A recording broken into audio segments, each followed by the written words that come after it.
আসসালামু আলাইকুম। কাহারুল সরকারি কলেজ অনলাইন ক্লাসরুমে কাহারুল সরকারি কলেজের সকল শিক্ষার্থীকে স্বাগতম এবং শুভেচ্ছা। আমি গত ক্লাসে বৈদ্যুতিক ত্রুটির কারণে বিশ্বগ্রাম নিয়ে আলোচনা করছিলাম। সেই বিশ্বগ্রামের যে ধারণা সংশ্লিষ্ট উপাদানসমূহ সেগুলো শেষ করতে পারি নাই। আজকে আমি বিশ্বগ্রাম নিয়ে আবার আলোচনা করব এবং বিশ্বগ্রামের ধারণা সংশ্লিষ্ট যে উপাদানগুলো সেগুলো আজকে শেষ করব।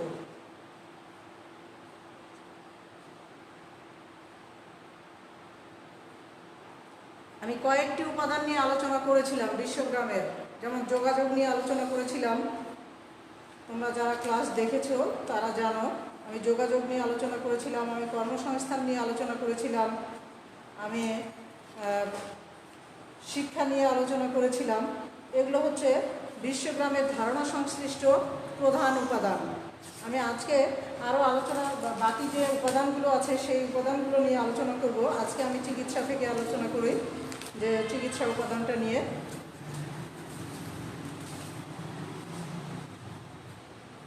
বিশ্বগ্রাম ধারণা সংশ্লিষ্ট যে প্রধান উপাদান সেগুলোর মধ্যে একটি উপাদান হচ্ছে চিকিৎসা। সেগুলোর মধ্যে একটি উপাদান হচ্ছে চিকিৎসা। সেই চিকিৎসা নিয়ে এখন আলোচনা করব।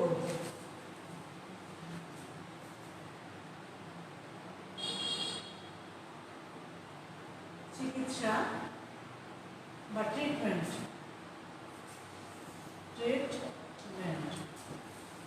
চিকিৎসা বা ট্রিটমেন্ট, এটা নিয়ে আলোচনা করব।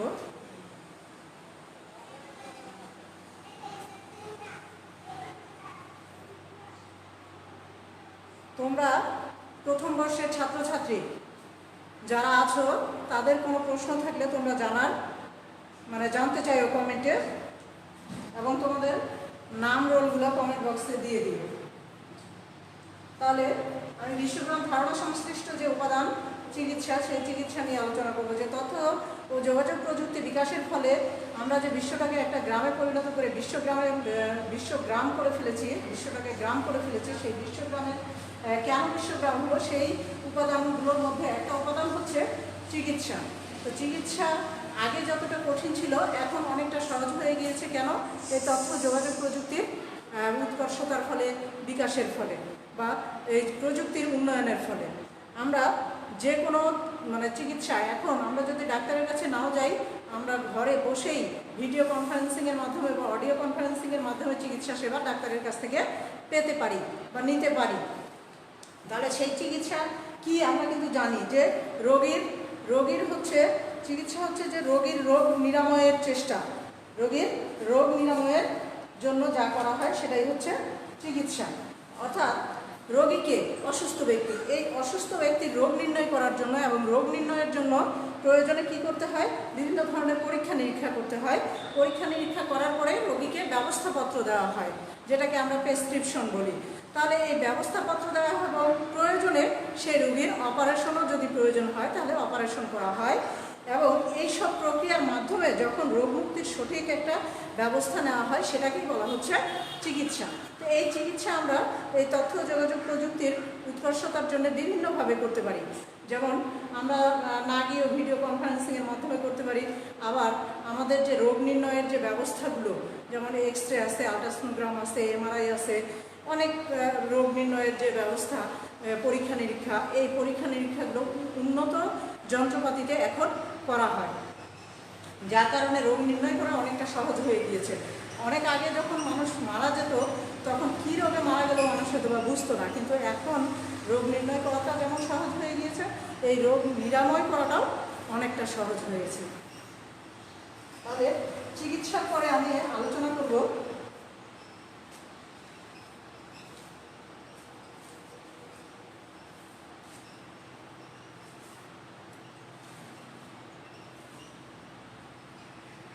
গবেষণা নিয়ে।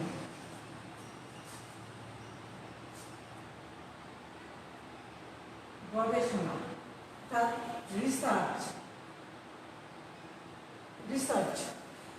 এই যে রিসার্চ, গবেষণা, আমরা যে কোনো বিষয়ে গবেষণা করতে গেলে আমরা গবেষণা করি কেন? গবেষণা করি আমাদের জ্ঞান বৃদ্ধির জন্য, গবেষণা করি আমাদের জীবনযাত্রাকে আরও সহজ করে দেওয়ার জন্য, আমরা গবেষণা করে ভালো ফলাফল বের করি। তাহলে এই গবেষণার জন্য যা প্রয়োজন, যে তথ্য উপাত্তগুলো প্রয়োজন, আমরা এখন খুব সহজেই আমরা ইন্টারনেট থেকে জোগাড় করে ফেলতে পারি। আমাদের যদি কারো বই প্রয়োজন হয় তাহলে সেই বইটাও আমরা ইন্টারনেট থেকে এখন পেয়ে যেতে পারি, ইউটিউব থেকে, গুগল থেকে আমরা পেয়ে সেখান থেকে তথ্য নিয়ে আমরা রিসার্চের কাজে লাগাতে পারি এবং রিসার্চের একটা ভালো ফলাফল বের করতে পারি, যা মানুষের জীবনের জন্য খুব সহায়ক হয়। তারপরে আমরা আলোচনা করব অফিস। 6 নম্বর হচ্ছে অফিস। আমাদের যে কোনো বইয়ে কিন্তু এই বিশ্বগ্রাম ধারণা সংশ্লিষ্ট যে উপাদানগুলো, প্রধান উপাদানগুলো যে কোনো বইয়ে আছে, এই বইগুলোতে তোমরা পাবে এবং বইগুলো থেকে তোমরা মিলিয়ে পড়ে নিও। অফিস এখন কিন্তু অনেকটাই মানুষের সহজ হয়ে গিয়েছে, কারণ অফিস এখন উন্নত হয়ে গেছে আগের থেকে উন্নত হয়ে যাওয়ার কারণে আগে যে পরিশ্রমটা অফিসে করতে হতো, এখন কিন্তু যন্ত্র নির্ভর পরিশ্রম হয়ে গেছে। এখন হচ্ছে প্রযুক্তি নির্ভর হয়ে গেছে, প্রযুক্তি বেশি, লোক কম। এই জন্য কিন্তু অফিসের যে কোনো তথ্য আমরা খুব সুন্দরভাবে কম্পিউটারে মেমোরিতে রাখতে পারি। আবার অফিসের যে কোনো কাজ আমরা অনেক সময় কী হয় যে এই তথ্য যোগাযোগ প্রযুক্তির উৎকর্ষতার ফলে আমরা অফিসে না গিয়েও অফিসিয়াল কাজগুলো করে ফেলতে পারি। তাহলে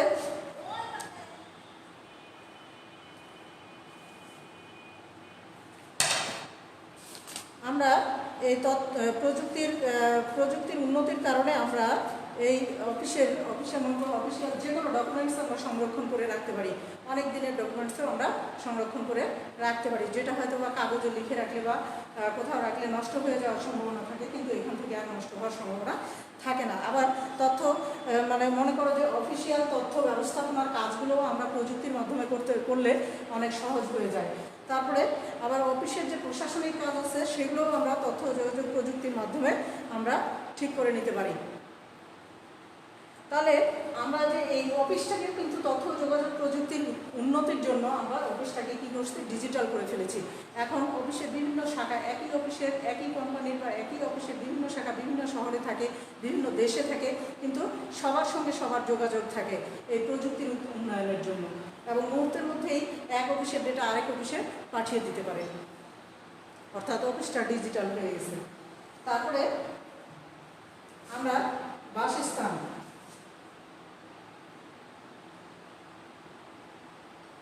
এটাও বিশ্বগ্রাম প্রতিষ্ঠার জন্য ধারণা সংশ্লিষ্ট প্রধান উপাদানের মধ্যে বাসস্থানটাও পড়ে।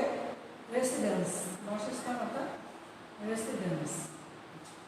বাসস্থান আবার তথ্য যোগাযোগ প্রযুক্তির কারণে কিভাবে ডিজিটাল হয়ে গেল, তাই না? আমরা যেসব বাড়িতে বাস করছি সেসব বাড়ি হয়তো বা ডিজিটাল না, কিন্তু তারপরেও কিন্তু আমরা এখন আমাদের যে বাড়িতে ব্যবহার্য যে জিনিসপত্রগুলো আছে সেগুলো কিন্তু আমরা আধুনিক জিনিসপত্র ব্যবহার করছি। আমরা যে টিভি ব্যবহার করছি সেটা রিমোট কন্ট্রোলের সাহায্যে ব্যবহার করছি। আমরা যে অনেকে আছে ফ্যান ব্যবহার করছে, রিমোট কন্ট্রোলের সাহায্যে ফ্যান ব্যবহার করছে। তাহলে এগুলো কিন্তু ডিজিটাল হয়ে গেছে আগের থেকে, এগুলো ডিজিটাল হয়ে গেছে। তোমরা এই উপাদানগুলো লিখে নাও এবং বইয়ের সঙ্গে মিলিয়ে নিয়ে কিন্তু পড়েও নিবা। আচ্ছা, তাহলে দেখো বাসস্থান এখন আমরা কিন্তু দেখো যে অনেক উন্নত দেশ আছে যে স্মার্ট হোম ব্যবহার করে তার ওই বাসার নিরাপত্তা এবং নিরাপদে রাখার জন্য সব কিছুই তোমার রিমোট কন্ট্রোলের সাহায্যে ব্যবহার করা হয়। রিমোট কন্ট্রোল ব্যবহার করা হয়, দরজা থেকে শুরু করে, ফ্যান থেকে শুরু করে, টিভি থেকে শুরু করে যা কাজ আছে সব কিছুই রিমোট কন্ট্রোলের সাহায্যে করা হয়।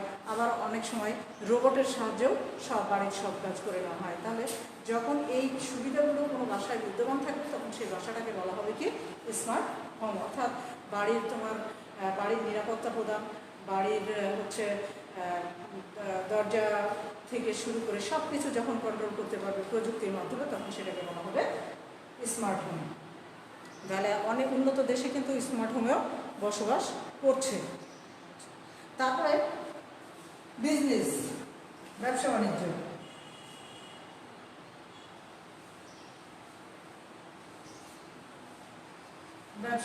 অর্থাৎ বিজনেস। এই যে ব্যবসা বাণিজ্য কিভাবে প্রযুক্তির মাধ্যমে এখন উন্নত হয়ে গেছে। এখন আমরা তথ্য যোগাযোগ প্রযুক্তি ব্যবহার করে আমরা বিভিন্ন সামাজিক যোগাযোগ মাধ্যমে ব্যবসা করে নিতে পারি। অনেকে অনলাইন ব্যবসা করে, এখন অনলাইনের মাধ্যমে সব কেনাকাটা হয়ে থাকে। ই কমার্স যেটাকে বলা হয়, ইলেকট্রনিক বাণিজ্য করে নিতে পারি আমরা এই প্রযুক্তির মাধ্যমে। তাহলে ব্যবসা বাণিজ্যেরও প্রসার লাভ করছে।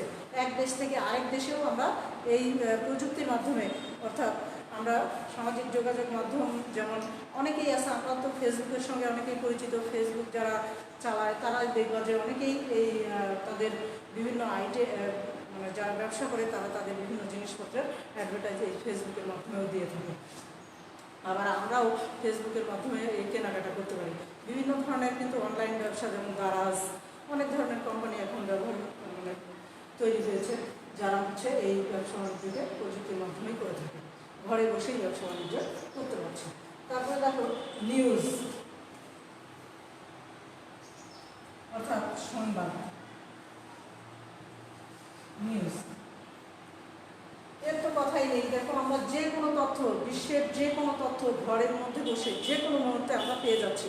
সারা বিশ্বে যখন যে ঘটনা ঘটছে আমাদের পেতে আর দেরি হয় না, আমরা সঙ্গে সঙ্গে সেই ঘটনাগুলো জানতে পারছি, সঙ্গে সঙ্গেই জানতে পারছি। সেই ঘটনাগুলো আমাদের মুহূর্তের মধ্যেই আমাদের হাতের কাছে চলে আসছে। কিসের কারণে? এই নেটওয়ার্ক প্রযুক্তির উন্নয়নের ফলে এবং ইন্টারনেটের উন্নয়নের ফলে আমাদের হাতে চলে আসছে। তারপরে আমরা এই যে নিউজের কিন্তু একটা পূর্ণরূপ আছে, নর্থ, ইস্ট, ওয়েস্ট, সাউথ। অর্থাৎ আমাদের চারিদিকের সংবাদগুলোকে, চারিদিকের তথ্যগুলোকে যখন আমরা কাগজে অথবা ইলেকট্রনিক মিডিয়ায় প্রকাশ করছি তখনই কিন্তু সেটাকে নিউজ বলছি। আর সেই নিউজগুলো পেয়ে আমরা সারা বিশ্ব সম্পর্কে সবসময় জানতে পারছি। তারপরে দেখো এন্টারটেইনমেন্ট অ্যান্ড সোশ্যাল কমিউনিকেশন, অর্থাৎ বিনোদন ও সামাজিক যোগাযোগ। 10 নম্বর, বিনোদন ও সামাজিক যোগাযোগ, যেটাকে বলছি আমরা entertainment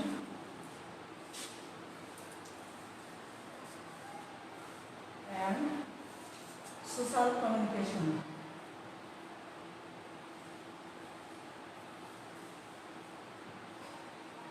social communication, entertainment and social communication. আচ্ছা, তাহলে এই যে বিনোদন ও সামাজিক যোগাযোগ, আমরা কিন্তু এই তথ্য ও যোগাযোগ প্রযুক্তির উন্নয়নের ফলে আমরা দেখো এখন ডিজিটালি বিভিন্ন দেশের চ্যানেল দেখতে পাই।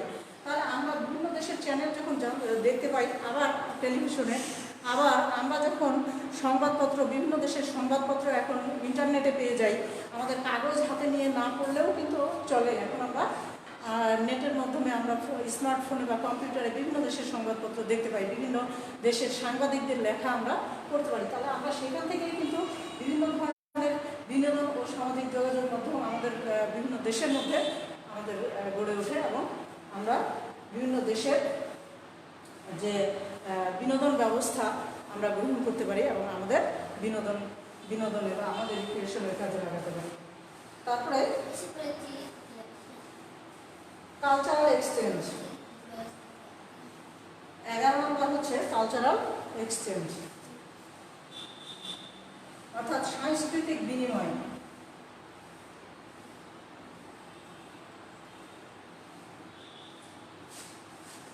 সাংস্কৃতিক বিনিময়,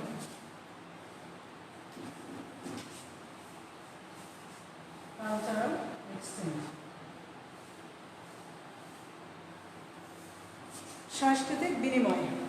আচ্ছা, বিভিন্ন দেশের সংস্কৃতি, আমরা বিভিন্ন দেশের বিভিন্ন ধরনের অনুষ্ঠান আমরা কিন্তু এখন টেলিভিশনে দেখতে পাই।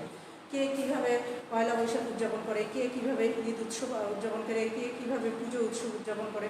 আমরা যেমন আমাদের ডিশ লাইন বা আমাদের টিভি খুললেই ভারতীয় বিভিন্ন চ্যানেল, যেখানে তারা যেভাবে পুজো উৎসব উদযাপন করে থাকে, যেভাবে ঈদ উৎসব উদযাপন করে থাকে, বিভিন্ন দেশের যেভাবে পয়লা বৈশাখ বা নববর্ষ উদযাপন করে থাকে, সেই জিনিসগুলো কিন্তু আমরা এখন মুহূর্তের মধ্যেই জানতে পারি এবং সরাসরি কোন দেশ কীভাবে এই উৎসবগুলোকে পালন করে সেগুলো কিন্তু আমরা সরাসরিও দেখতে পাই আমাদের ঘরে বসে। তাহলে সেগুলো আমরা কী করি, সেগুলো আমরা আমাদের কালচারে নিয়ে এসে মিশিয়ে দিই, বা আমরা তখন মনে করি যে না আমাদের কালচারটা হয়তো উন্নত না, সেই কালচারটা উন্নত, আমরা সেগুলো নিজেদের মধ্যে ধারণ করে থাকি।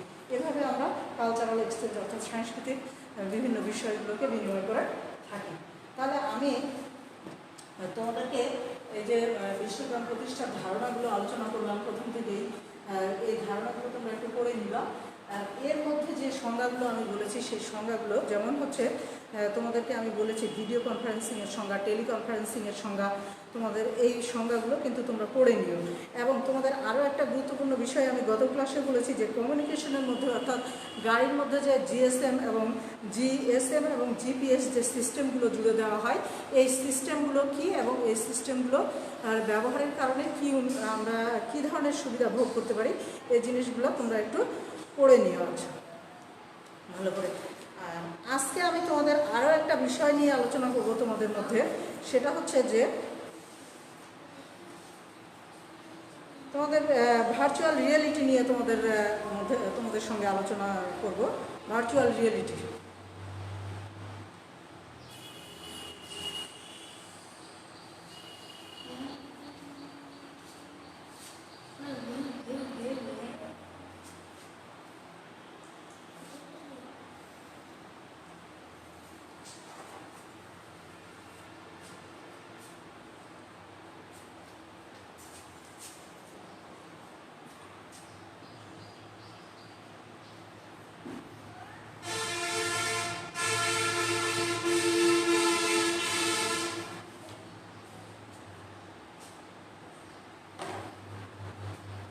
আমি তোমাদের সঙ্গে আলোচনা করব ভার্চুয়াল রিয়েলিটি। এটা প্রথম অধ্যায়ের একটা পার্ট, এই পার্টটা নিয়ে এখন আলোচনা করব।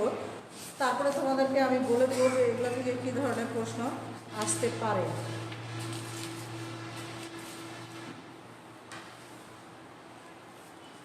ভার্চুয়াল রিয়েলিটি এই শব্দটা, ভার্চুয়াল রিয়েলিটি শব্দটা অনেক আগে থেকেই আছে। যেমন 1980 সালে মানুষের মধ্যে এই ভার্চুয়াল রিয়েলিটি সম্পর্কে সচেতনতার সৃষ্টি হয় সর্বপ্রথম। ভার্চুয়াল রিয়েলিটি, এটা কিন্তু এমসিকিউর জন্য মনে রাখবা যে ভার্চুয়াল রিয়েলিটি 1980 সালে মানুষের মধ্যে এই শব্দটা সম্পর্কে বা এই ভার্চুয়াল রিয়েলিটি সম্পর্কে সচেতনতার সৃষ্টি হয়েছে। আর এই ভার্চুয়াল রিয়েলিটি কথাটা সর্বপ্রথম যিনি ব্যবহার করেছিলেন তিনি হচ্ছে জ্যারন লেনিয়ার। এই ভার্চুয়াল রিয়েলিটি শব্দটি সর্বপ্রথম ব্যবহার করেন জ্যারন লেনিয়ার। আমি তোমাদের নামটা লিখে দিচ্ছি, জ্যারন লেনিয়ার। এই যে জ্যারন লেনিয়ার, তিনি হচ্ছে ভার্চুয়াল রিয়েলিটি শব্দটি সর্বপ্রথম ব্যবহার করেছিলেন। আচ্ছা, তাহলে ভার্চুয়াল রিয়েলিটি এই শব্দটার অর্থ কি? এই শব্দটার অর্থ হচ্ছে, এই শব্দটার অর্থ হচ্ছে কল্পনায় অথবা অনুভবে বাস্তবতা। এটা কিন্তু বাস্তব নয়। ভার্চুয়াল রিয়েলিটি হচ্ছে বাস্তব নয় কিন্তু বাস্তবের মতো। অর্থাৎ আমরা যা কল্পনা করি, আমরা যা অনুভব করি, কিন্তু আমরা হয়তো অনেক মনে করো এক কথায় হচ্ছে স্বপ্ন দেখা। স্বপ্নটাই হচ্ছে ভার্চুয়াল রিয়েলিটি। আমরা অনেক সময় স্বপ্ন দেখি যে এটা করবো, সেটা করবো, এই দেশে যাবো, ওই দেশে, এই ধরনের যে কল্পনাগুলো আমরা করে থাকি, এই জিনিসগুলোই হচ্ছে ভার্চুয়াল রিয়েলিটি। তাহলে ভার্চুয়াল রিয়েলিটি কী? ভার্চুয়াল রিয়েলিটি হচ্ছে কল্পনায় অথবা অনুভবে যে বাস্তবতা আমরা অনুভব করে থাকি, যা কল্পনাতে বা অনুভবে যে বাস্তবতার মতো আমাদের কাছে মনে হয়, সেই জিনিসটাই হচ্ছে আসলে ভার্চুয়াল রিয়েলিটি। সেই জিনিসটাই ভার্চুয়াল রিয়েলিটি। তাহলে ভার্চুয়াল রিয়েলিটির সংজ্ঞাটা কী, ভার্চুয়াল রিয়েলিটি কাকে বলে, এটা কিন্তু তোমাদের পড়তে হবে। এবং ক নম্বরের জন্যও আসে, আবার এমসিকিউর জন্যও তোমাদের আসে।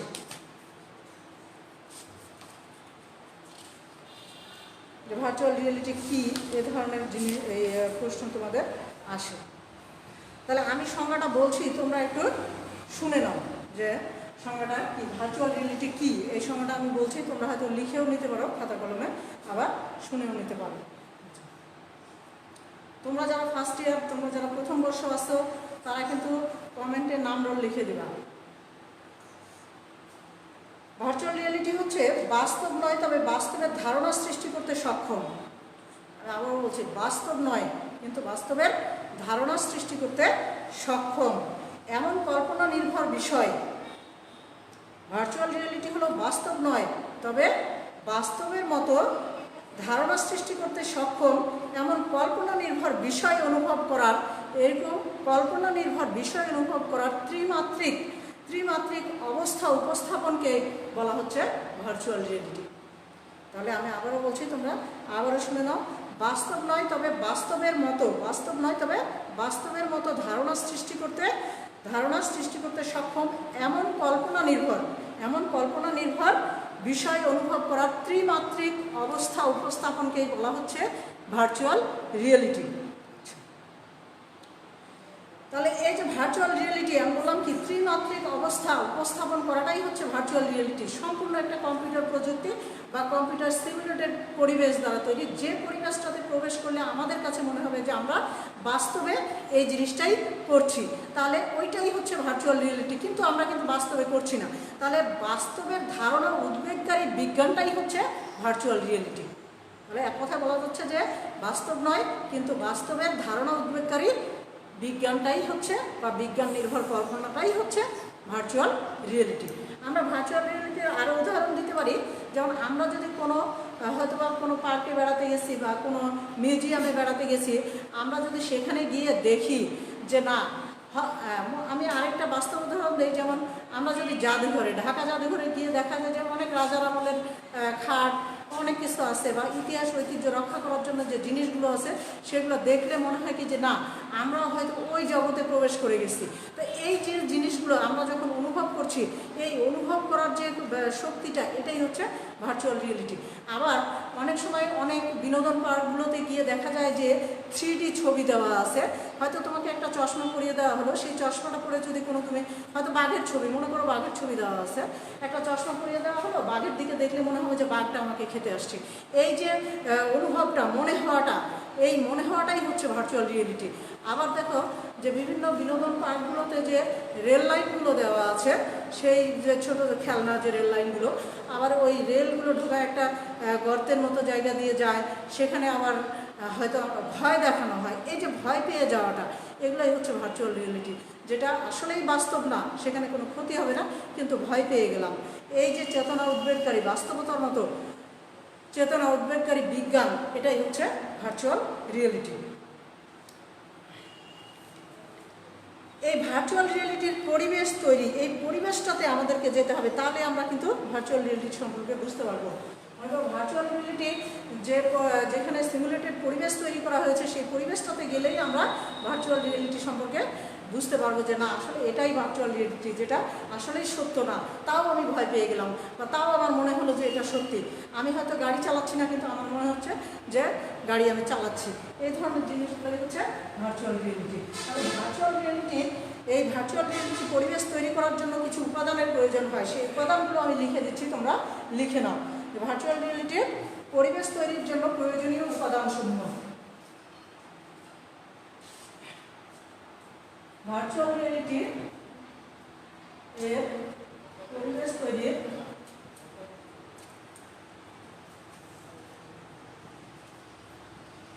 জন্য প্রয়োজনীয় উপাদান। ভার্চুয়াল রিয়েলিটির পরিবেশ তৈরি করার জন্য প্রয়োজনীয় যে উপাদানগুলো ছাড়া ভার্চুয়াল রিয়েলিটি পরিবেশ তৈরি সম্ভব না, আমি সেই উপাদানগুলো তোমাদেরকে লিখে দিচ্ছি।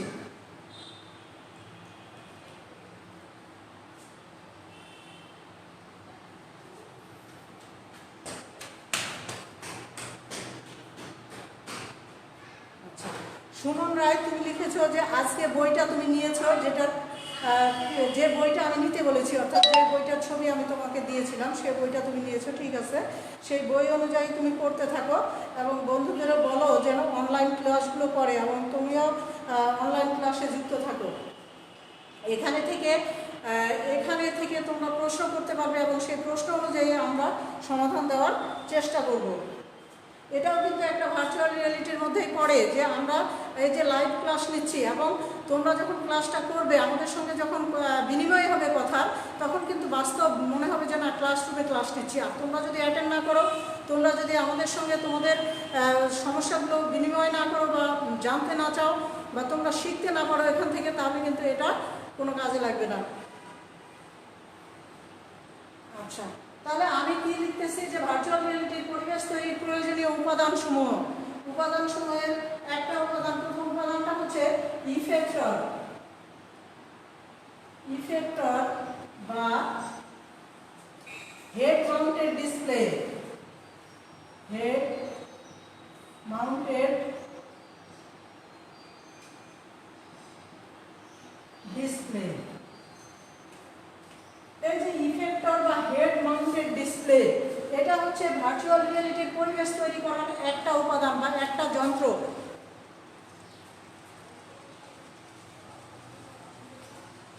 একটা উপাদান বা যন্ত্র। তাহলে এইটা হচ্ছে বিশেষ ধরনের একটা ইন্টারফেস ডিভাইস, এটাও কিন্তু একটা ডিভাইস। এই যে ইফেক্টর বা হেড মাউন্টেড ডিসপ্লে, এটা একটা হচ্ছে ডিভাইস যেটা এই ভার্চুয়াল রিয়েলিটির পরিবেশে ঢোকার জন্য এটা মানুষের মাথায় পরিয়ে দেওয়া হয়। তাহলে তার মনে হয় যে না, সে যে কাজটি করে না তারপরে মনে হচ্ছে যে সে সেই কাজটি করছে। তারপরে 2 নম্বর হচ্ছে রিয়েলিটি সিমুলেটর।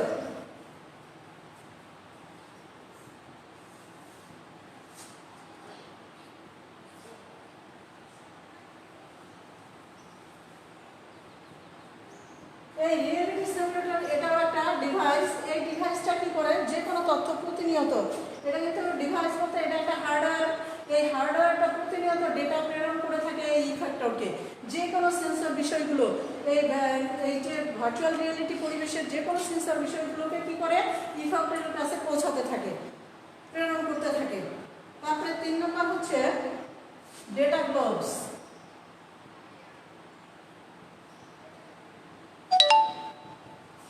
তিন নম্বর হচ্ছে ডেটা গ্লোবস।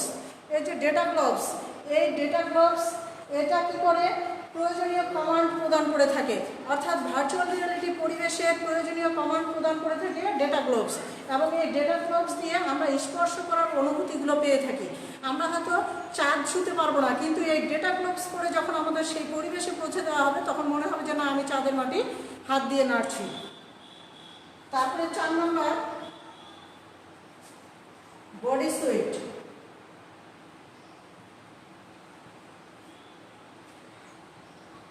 এই যে বডি সুইট, এইখানে অনেক ধরনের সেন্সর ব্যবহার করা হয় এবং প্রয়োজন অনুযায়ী চোখের সামনে যে স্ক্রিনটা থাকে সেই স্ক্রিনটা প্রয়োজন অনুযায়ী পরিবর্তন হতে থাকে, তখন সেটাকে বাস্তব বলে মনে হয়। 5 নম্বর অ্যাপ্লিকেশন।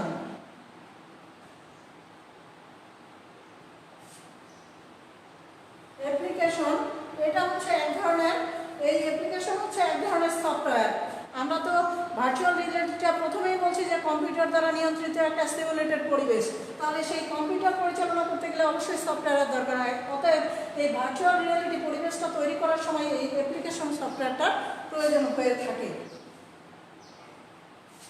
এই অ্যাপ্লিকেশন সফটওয়্যারটা বিভিন্ন ধরনের সিনেমা তৈরিতে বা গেমস তৈরিতে ব্যবহার করা হয়ে থাকে। তারপরে 6 নম্বর জিওমেট্রি।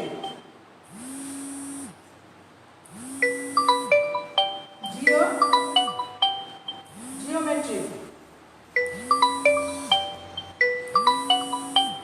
জিওমেট্রি এটা ভার্চুয়াল পরিবেশের বাহ্যিক বৈশিষ্ট্য সম্পর্কিত একটা ডিভাইস। এইখানে এটা কম্পিউটারের অ্যাডেড ডিজাইন, যেটা CAD দ্বারা এই জিওমেট্রিটাকে তৈরি করা হয় ভার্চুয়াল রিয়েলিটির পরিবেশ তৈরির জন্য।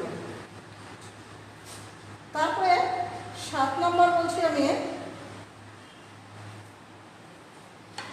দেখো আমি এখানে ভার্চুয়াল রিয়েলিটির পরিবেশ তৈরির জন্য যে উপাদানগুলো সেগুলো লিখে দিয়েছি। ইফেক্টর বা head mounted display, reality simulator, data Globes, body sweet, application এবং জিওমেট্রি। আর কয়েকটা আছে আমি লিখে দিচ্ছি, এখানে 6টা লিখেছি, তোমরা এই 6টা কিন্তু লিখে নিও। তারপরে 7 নম্বর হচ্ছে টেলিপ্রেজেন্স। টেলিপ্রেজেন্স, এই যে টেলিপ্রেজেন্স ভার্চুয়াল রিয়েলিটিতে টেলিপ্রেজেন্সটা খুবই গুরুত্বপূর্ণ। এই টেলিপ্রেজেন্স হচ্ছে অনেক দূরের জিনিস যেটার কাছে যাওয়া এবং যেটা সম্পর্কে জানা আমার দ্বারা সম্ভব নয়, কিন্তু এই টেলিপ্রেজেন্সের দ্বারা সেই দূরের জিনিসটা সম্পর্কে শিক্ষা লাভ করতে পারবো, জ্ঞান লাভ করতে পারবো এবং সেটা আমি আমার কাছে অনুভব করতে পারবো। এটার একটা বাস্তব উদাহরণ হচ্ছে ঢাকায় যে বঙ্গবন্ধু একটা নভ থিয়েটার রয়েছে, সেখানে মহাকাশ সম্পর্কে জ্ঞান দান মানে শিক্ষা লাভ করা যাবে। সেখানে ঢুকলে মনে হবে যে না, আমি একেবারেই আকাশে ঘুরে বেড়াচ্ছি, আকাশের বিভিন্ন গ্রহ উপগ্রহ দেখতেছি এবং এগুলো সম্পর্কে জানতেছি, এই ধরনের জিনিসগুলো। তাহলে এই টেলিপ্রেজেন্সের উদাহরণ। তারপরে টেলিপ্রেজেন্স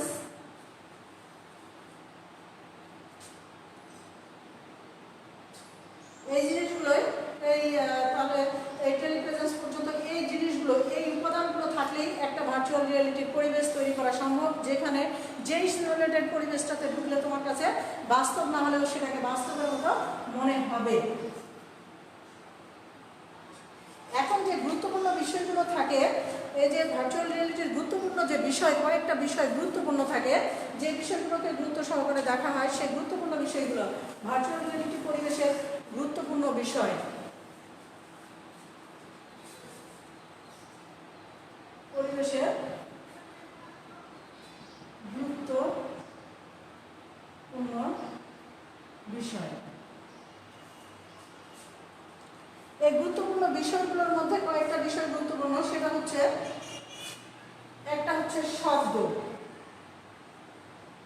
এখানে দেখো ত্রিমাত্রিক শব্দ ব্যবহার করা হয়। মনে হবে যে এই শব্দটা অনেক দূরেও যদি হয়, তোমার কাছে মনে হবে যে না, আমি শব্দটা আমার কাছ থেকেই শুনতে পাচ্ছি, বা সে কাছের শব্দটাকে যদি দূরে থেকে শোনার প্রয়োজন হয়, তাহলেও এর মাধ্যমে এই শব্দটাকে মনে হবে অনেক দূর থেকে শুনছি। আচ্ছা, শব্দ। তারপরে দৃষ্টি। এই যে দৃষ্টি, এই দৃষ্টি মনে হবে যে ছবিগুলো দেওয়া থাকে, এইগুলোকেও ওই টেলিপ্রেজেন্সের মতো দেখে মনে হবে যে না, আমি খুব আমার কাছে দেখছি বা দূরে দেখছি, এই পরিবেশ অনুযায়ী তোমার কাছে মনে হবে। তারপরে মস্তিষ্ক।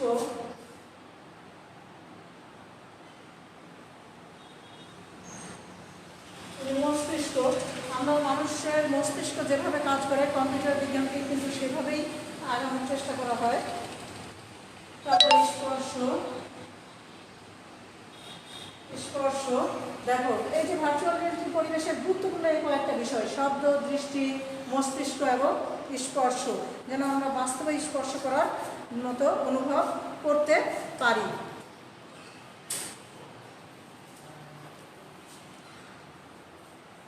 তারপরে আমরা যে ভার্চুয়াল রিয়েলিটি দেখলাম যে না, এটা বাস্তব নয়, তাহলে আমাদের জীবনে কি প্রয়োজন আছে? কোনো প্রয়োজন? কিন্তু ভার্চুয়াল রিয়েলিটির যে প্রভাব, আমাদের প্রাত্যহিক জীবনে ভার্চুয়াল রিয়েলিটির অনেক প্রভাব রয়েছে। আমাদের দৈনন্দিন জীবনে ভার্চুয়াল রিয়েলিটির প্রভাব অনেক রয়েছে। তো সেই প্রভাবগুলো কী কী ক্ষেত্রে ভার্চুয়াল রিয়েলিটি আমাদের জীবনে প্রভাব ফেলছে, সেই প্রভাবগুলো আমি একটু লিখে দেবো, তোমরা লিখে নিও।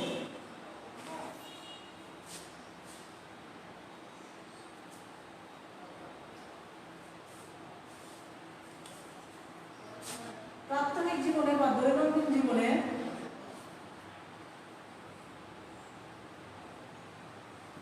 এই ভার্চুয়াল রিয়েলিটি এর প্রভাব, সেই প্রভাবগুলো কি কি ক্ষেত্রে হয়ে থাকে, ভার্চুয়াল রিয়েলিটির প্রভাবগুলো কি কি ক্ষেত্রে হয়ে থাকে আমি একটু লিখে দেই তোমাদের এবং আলোচনা করে দেই। এই যে ডাক্তারদের প্রশিক্ষণের কাজে, ডাক্তারদের প্রশিক্ষণে এতক্ষণ মনে হচ্ছিল ভার্চুয়াল রিয়েলিটি তো বাস্তব না, কিন্তু ভার্চুয়াল রিয়েলিটি আমাদের কি দরকার? ভার্চুয়াল রিয়েলিটি ডাক্তারদের প্রশিক্ষণে গুরুত্বপূর্ণভাবে ব্যবহার করা হয় এবং ভালো গুরুত্ব সহকারে দেখা হয়। এটা ডাক্তাররা যদি মনে করো, ডাক্তাররা আমাদের দেশের ডাক্তাররা অনেকেই বিদেশে গিয়ে প্রশিক্ষণ গ্রহণ করে, আবার অনেকেই গ্রহণ করতে পারে না।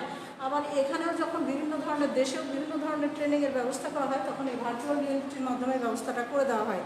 আমরা যারা নেট দেখি, নেট চালাই বা স্মার্টফোন যাদের হাতে আছে, আমরা কিন্তু অনেক সময় ফেসবুকে দেখতে পাই যে কিভাবে এই যে কার্টুন তৈরি করে কিভাবে একটা হাড় জোড়া দেওয়া হচ্ছে বা হাড় ভেঙে গেছে সেটা কিভাবে অপারেশন করা হচ্ছে, বা কিভাবে পেট অপারেশন, কিভাবে হার্টের অপারেশন, ওপেন হার্ট সার্জারি, কিভাবে এই সার্জারিগুলো করা হচ্ছে, ব্যবস্থাগুলো কিন্তু সব আমরা এই নেটে দেখতে পাই। এইভাবেই কিন্তু একটা ডাক্তার প্রশিক্ষণ নিয়ে থাকে ভার্চুয়াল রিয়েলিটির মাধ্যমে, এবং এইখানে প্রশিক্ষণ নিতে গিয়ে তারা কিন্তু সেই ফলাফলটাও এখানে জানতে পারে যে না, আমি যে এভাবে অপারেশন করবো তাহলে ফলাফলটা কী ধরনের হবে, রোগীর অবস্থা কী, রোগীর পূর্ববর্তী এবং পরবর্তী অবস্থা কী হবে, সব কিছুই ভার্চুয়াল রিয়েলিটির মাধ্যমে এই প্রশিক্ষণ নেওয়া যায়।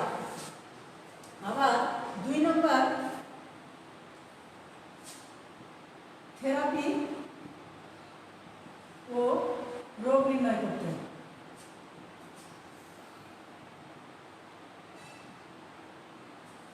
এই বিভিন্ন ধরনের বিভিন্ন জটিল রোগে বিভিন্ন ধরনের থেরাপি দেওয়া হয়।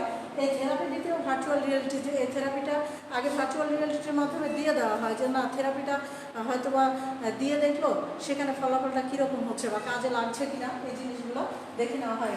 রোগীর রোগ নির্ণয় করতে গিয়েও ভার্চুয়াল রিয়েলিটি কাজে লাগে। আবার ট্রাফিক ব্যবস্থাপনায়,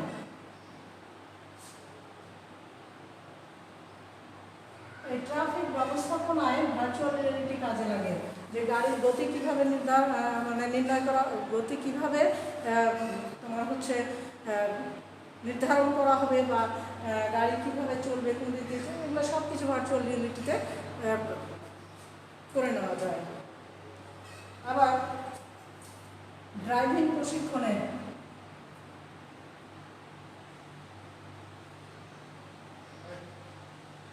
ড্রাইভিং প্রশিক্ষণ ভার্চুয়াল রিয়েলিটির মাধ্যমে পাওয়া যায়। এবং চালককে কী করা হয়, একটা নির্দিষ্ট আসনে বসিয়ে দেওয়া হয়, তাকে ওই যে ইফেক্টর বা মাউন্ট যে একটা আছে যে হেড মাউন্টেড, ওই হেড মাউন্টেড যে তোমার ডিসপ্লেটা সেটা পরিয়ে দেওয়া হয় এবং নির্দিষ্ট আসনে বসিয়ে দেওয়া হয়। আবার ডেটা গ্লোভস পরিয়ে দেওয়া হয়। সে গাড়ি না চালালেও তার কাছে মনে হচ্ছে যে সে গাড়ি চালাচ্ছে এবং সেখান থেকে সে গাড়ি চালানোটা শিখে যায়। এইভাবে শুধুমাত্র তোমার হচ্ছে ড্রাইভিং প্রশিক্ষণ বলতে শুধু যে গাড়ি তা না, বিমান চালানো, জাহাজ চালানো, সব কিছুর প্রশিক্ষণ এই ভার্চুয়াল রিয়েলিটির মাধ্যমে নেওয়া যায়। আবার মহাশূন্য অভিযান, মহাশূন্য অভিযান, মহাশূন্য অভিযানেও ভার্চুয়াল রিয়েলিটিকে কাজে লাগানো হয়।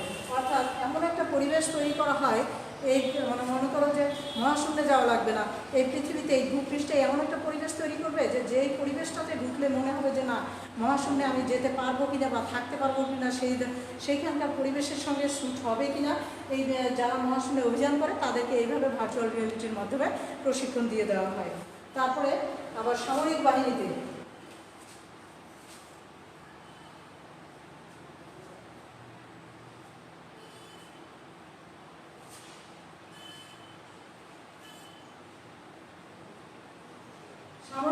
সামরিক বাহিনী বলতে আমাদের যে 3 বাহিনী আছে, যেমন আর্মি আছে, নৌবাহিনী আছে, বিমান বাহিনী আছে, আবার আমাদের যে আধা সামরিক বাহিনী, পুলিশ বাহিনী আছে।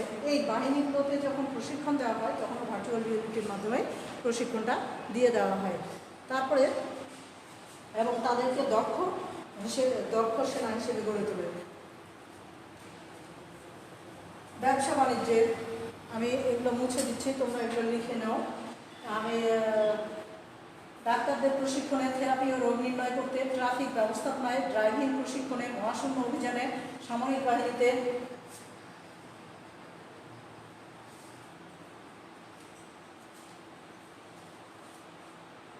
ব্যবসা বাণিজ্যে,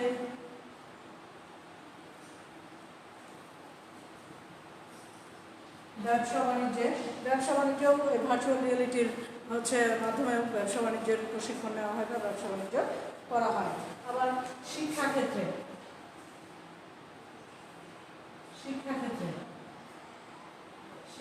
তো ভার্চুয়াল রিয়েলিটির প্রভাব অনস্বীকার্য। কারণ শিক্ষাক্ষেত্রে বিভিন্ন ধরনের বিভিন্ন বিষয়ে জ্ঞান অর্জন করতে গিয়ে হয়তো বা সেই বিষয়টা বা সেই উপাদানটা যদি আমরা সংগ্রহ করতে না পারি, কিন্তু এই ভার্চুয়াল রিয়েলিটির মাধ্যমে সেই উপাদানের আমরা প্রশিক্ষণ গ্রহণ করতে পারি এবং সে সম্পর্কে জ্ঞান লাভ করতে পারি।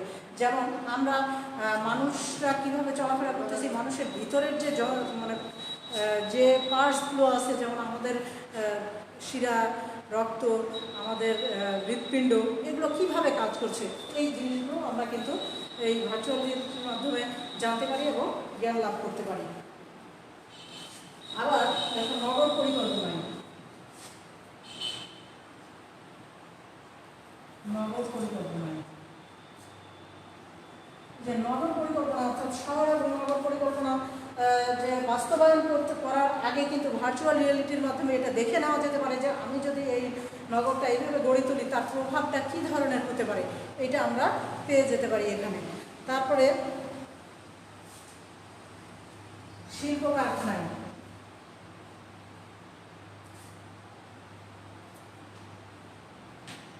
শিল্প কারখানায় বিভিন্ন পণ্য যখন শিল্প কারখানায় যখন বিভিন্ন পণ্য উৎপাদন করা হয়, শিল্প কারখানায় যখন বিভিন্ন পণ্য উৎপাদন করা হয় তখন সেই পণ্যগুলোর প্রভাব কীরকম হবে বা পণ্যগুলোর মান কীরকম হবে সে যাচাই করতে গিয়ে ভার্চুয়াল রিয়েলিটির ব্যবহার করা হয়ে থাকে।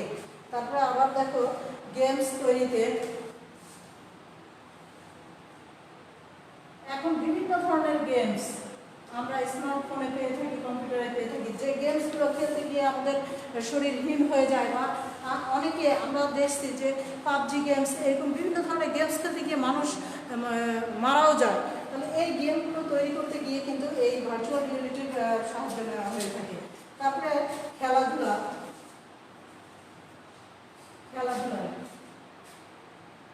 খেলাধুলায় বিভিন্ন প্রশিক্ষণ গ্রহণ করতে গিয়ে কিন্তু এই ভার্চুয়াল রিয়েলিটির সাহায্য নিয়ে প্রশিক্ষণ দেওয়া হয়ে থাকে খেলোয়াড়দের। মুছে দিলাম 12।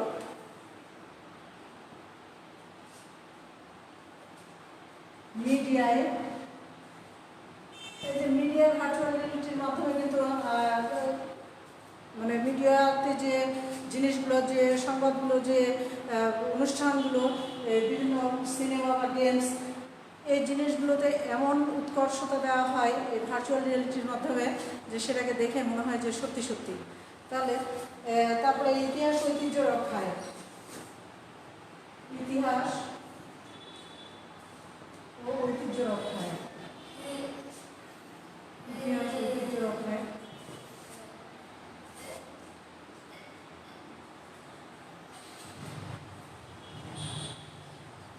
ইতিহাস আর ঐতিহ্য রক্ষায় এই ভার্চুয়াল রিয়েলিটি, অর্থাৎ আমরা এই যুগের যে ছেলেমেয়েরা, আমরা আদি যুগের, আমাদের এখনকার ছেলেমেয়েরা আদি যুগের বা 100 বছর আগের বা 200 বছর আগের ইতিহাস বা ঐতিহ্য সম্পর্কে জানে না, কিন্তু জাদুঘরগুলোতে ভার্চুয়াল রিয়েলিটির মাধ্যমে জিনিসগুলোকে এমনভাবে উপস্থাপন করা হয় যে তারা সেই যুগের ইতিহাস ঐতিহ্য সম্পর্কে জানতে পারে এবং নিজেদের মধ্যে সেগুলোকে লালন করতে পারে। তাহলে এইভাবে আমরা এই জিনিসগুলোই আমরা আরও আছে বিভিন্ন ধরনের, যেমন খরচ কমাতেও কিন্তু এই ভার্চুয়াল রিয়েলিটি কাজে লাগে। আবার বিনোদনে ভার্চুয়াল রিয়েলিটি কাজে লাগে। বিনোদনে যেমন বিভিন্ন ধরনের সিনেমাতে আমরা দেখে থাকি যে 20 তলা থেকে বা 50 তলা থেকে লাফ দিয়ে মানুষ মরে গেল, বা পাহাড় থেকে সাগরে ঝাঁপ দিল তারপরও বেঁচে গেল। এগুলো কিন্তু কোনোটাই বাস্তব না, এগুলো ভার্চুয়াল রিয়েলিটির মাধ্যমে এগুলোকে জুড়ে দেওয়া হয়। এখান থেকে যে ধরনের প্রশ্নগুলো আসতে পারে, এখান থেকে ভার্চুয়াল রিয়েলিটি থেকে যে ধরনের প্রশ্নগুলো আসতে পারে, বা আমি এর আগে যে বিশ্বগ্রাম পড়ালাম সেই বিশ্বগ্রাম থেকেও যে ধরনের প্রশ্নগুলো আসতে পারে সেই প্রশ্নগুলো আমি একটু বলছি, তোমরা একটু লিখে নিও। প্রশ্নগুলো এরকম হতে পারে যে, মনে করো যে তথ্য যোগাযোগ প্রযুক্তির ফলে বিশ্ব আজ হাতের মুঠোয়, ব্যাখ্যা করো। এ ধরনের প্রশ্নগুলো আসতে পারে। তারপরে বিশ্বটা গ্রামে পরিণত হয়েছে কিভাবে, এই জিনিসগুলো প্রশ্ন আসতে পারে ভয়ের জন্য, আবার ভয়েও আসে অনেক সময়। আবার এইখান থেকে যে প্রশ্ন আসতে পারে, এই যে ভার্চুয়াল রিয়েলিটি থেকে যে ধরনের প্রশ্নগুলো আসতে পারে, যে ভার্চুয়াল রিয়েলিটির মাধ্যমে ড্রাইভিং সিমুলেশন কিভাবে সম্ভব ব্যাখ্যা করে, ভার্চুয়াল রিয়েলিটির মাধ্যমে ভার্চুয়াল ট্রাফিক পরিচালনা করা কিভাবে সম্ভব ব্যাখ্যা করো, ভার্চুয়াল রিয়েলিটির মাধ্যমে মহাকাশ অভিযানকে কিভাবে আমরা জানতে পারবো, বা মহাকাশ সম্পর্কে বিভিন্ন গ্রহ উপগ্রহ সম্পর্কে কিভাবে জানতে পারবো ব্যাখ্যা করো, বা চিকিৎসা ব্যবস্থার প্রশিক্ষণ কিভাবে নেওয়া যায়, এই ধরনের বিভিন্ন সার্জিক্যাল, এই ধরনের প্রশ্নগুলো কিন্তু ভার্চুয়াল রিয়েলিটি থেকে আসতে পারে। আবার এ ধরনের প্রশ্নও আসতে পারে যে বাস্তবে অবস্থান করে কল্পনাকে ছুঁয়ে দেখা সম্ভব, বাস্তবে অবস্থান করেও কল্পনাকে ছুঁয়ে দেখা সম্ভব। অর্থাৎ আমি যে কল্পনা করলাম যে আমি আজকে আমেরিকার বিভিন্ন শহর ঘুরে দেখব, আমি কি এখান থেকে আমেরিকা আজকেই আমার আমেরিকার বিভিন্ন শহর ঘুরে দেখা সম্ভব? সম্ভব না। কিন্তু সম্ভব কীভাবে? এই ভার্চুয়াল রিয়েলিটির মাধ্যমে যখন আমি আমার চোখের সামনে আমার ডিসপ্লেতে দেখতে পাবো, মনে হবে যে না আমি সেখানেই ঘুরে বেড়াচ্ছি। তাহলে এই জিনিসগুলো যে বাস্তবে অবস্থান করে কল্পনাকে ছুঁয়ে দেখা সম্ভব, ব্যাখ্যা করো। এ ধরনের প্রশ্নগুলো তোমাদের আসতে পারে ভার্চুয়াল রিয়েলিটির থেকে। তো তোমরা এগুলো থেকে অনেক প্রশ্ন আছে। আমি এই প্রশ্নগুলো তোমরা ভার্চুয়াল রিয়েলিটির সংজ্ঞাটাও তোমরা ক নম্বরের জন্য পড়ে নিবা, এবং এটা তোমাদের বইয়ের সঙ্গে আর আমার লেকচারের সঙ্গে মিলিয়ে একটু পড়ে নিও। তোমাদের এমসিকিউর জন্যও তোমাদের পড়তে হবে বইটা, বইয়ের থেকেও পড়ে নিবা। আর তোমরা ক্লাসে অ্যাটেন্ড করো, ক্লাসে তোমাদের পাওয়া যাচ্ছে না, তোমরা যদি ক্লাসে থাকো তাহলে আমাদেরও ক্লাস নিতে ভালো লাগবে। ভালো থাকো। আর আমি যে বইটা তোমাদের কিনতে বলেছি সেই বইটা তোমরা কিনে নিও। বইটা যে প্রকৌশলী ডক্টর আমিনুল হক, ডক্টর SNM আজিজুল হক এবং ডক্টর মোহাম্মদ মফিজুল ইসলাম ভুইয়া। এই বইটা সহজ আছে অন্যান্য বইগুলো থেকে, মানে পড়াগুলো সহজ আছে। বাড়তি যদি কোনো কিছু লাগে আমি তোমাদেরকে বলে দেবো ক্লাসে, তোমরা ক্লাসে থাকার চেষ্টা করিও। তোমরা তোমাদের বন্ধুদের এই গ্রুপে যুক্ত করো। তোমরা যারা এই গ্রুপে আছো, প্রথম বর্ষের যারা এই গ্রুপে আছো, তারা তোমাদের বন্ধুদের এই গ্রুপে যুক্ত করে দাও এবং ক্লাস করার জন্য বলো। তাহলে ভালো থেকো। আল্লাহ হাফেজ।